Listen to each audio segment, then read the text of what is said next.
Hello students, welcome to Astech education. आज की video में डिस्कस करने जा रहे हैं advantages and disadvantages of SJF, shortest job first CPU scheduling algorithm. इससे पहले हमने एफसीएफएस को देखा। एफसीएफएस के हमने एडवांटेजेस डिसएडवांटेजेस को देखा। इसमें देखेंगे हम एसजीएफ के एडवांटेजेस क्या हैं और उसके डिसएडवांटेजेस क्या है, यानी उसके फायदे क्या है, उसके नुकसान क्या है। तो देखिएगा, वीडियो को लंबी ना करते हुए आगे बढ़ते हैं। Advantages disadvantages. तो पहला एडवांटेजेस का क्या है, मिनिमम एवरेज टाइम, यानी कम से कम एवरेज टाइम इसके अंदर फाइंड आउट होता है।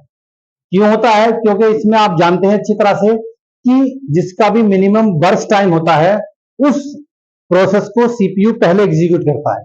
जिसका भी मिनिमम बर्स्ट टाइम होता है सीपीयू उसको एग्जीक्यूट पहले करता है। जब हम ओवरऑल परफॉर्मेंस देखते हैं तो इसमें एवरेज टाइम, वो आपका टीईटी का एवरेज टाइम हो, रिस्पॉन्स टाइम हो या आपका वेटिंग टाइम हो, वो सारे के सारे इसके अंदर मिनिमम आते हैं, जो कि एक अच्छी बात है। दूसरा पॉइंट है इसका फास्टर कंप्लीशन। फास्टर कंप्लीशन, इस एल्गोरिथम का यूज करके हम एग्जीक्यूशन को फास्ट कंप्लीट कर सकते हैं। कैसे कर सकते हैं? क्योंकि ये सबसे छोटे को पहले एग्जीक्यूट करता है। जब सबसे छोटा होगा तो फास्ट एग्जीक्यूट हो जाएगा, उसके बाद दूसरा, उसके बाद तीसरा, छोटे छोटे जितने भी होंगे उनको ये फास्ट एग्जीक्यूट करता है। लॉन्ग में इसको टाइम लग सकता है, लेकिन इसका मेन फोकस क्या है, वो सबसे मिनिमम बर्स्ट टाइम वाले प्रोसेस को एग्जीक्यूट करना। वो जब वो मिनिमम वाला ये एग्जीक्यूट करेगा तो वो फास्ट ही होगा, सीधी सी बात है। Point number third, reduce response time. ये रिस्पॉन्स टाइम को भी रिड्यूस करता है। क्यों? जो हमारे मिनिमम, हमारा मान लीजिएगा जो रिस्पॉन्स टाइम है उसको रिड्यूस करता है, कम करता है, यानी कम करता है। कैसे कम करता है? रिस्पॉन्स टाइम का मतलब होता है कि हमारा एक प्रोसेस दूसरे प्रोसेस के पीछे कितनी जल्दी रिस्पॉन्स दे रहा है और कितनी जल्दी वो एग्जीक्यूट हो रहा है। तो ये हमारा रिस्पॉन्स टाइम को घटाता है। ये इसका तीसरा बेनिफिट है।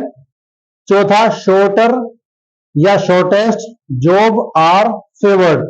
इसके अंदर जो छोटे छोटे प्रोसेस हैं, छोटी छोटी जॉब्स हैं, उसको फेवर किया जाता है, यानी उसको पहले लिया जाता है। ये हम पहले पॉइंट के अंदर ही पढ़ चुके हैं। ये मेन चार पॉइंट थे इसके एडवांटेजेस के। अब दूसरे पॉइंट पे आ जाते हैं, डिसएडवांटेजेस। डिसएडवांटेजेस का मतलब है स्टारवेशन। पहला जो सबसे बड़ा समस्या इसके अंदर आ सकती है वो स्टारवेशन की आ सकती है। स्टारवेशन का मतलब क्या होता है? स्टारवेशन कहते हैं हिंदी में, अगर इसका हम एग्जैक्ट वर्ड लें तो इसको बोलते हैं भुखमरी। स्टारवेशन, भूख या भुखमरी। अब भुखमरी हम सीपीयू के कॉन्सेप्ट में कैसे देखेंगे? सीपीयू के कॉन्सेप्ट में हम देखेंगे कि मान लीजिएगा सीपीयू प्रोसेस को एग्जीक्यूट कर रहा है और छोटे प्रोसेस को एग्जीक्यूट कर रहा है, यानी जिसका बर्स्ट टाइम कम है। अब छोटे को एग्जीक्यूट किया, पहले को एग्जीक्यूट किया, दूसरे को किया, तीसरे को किया।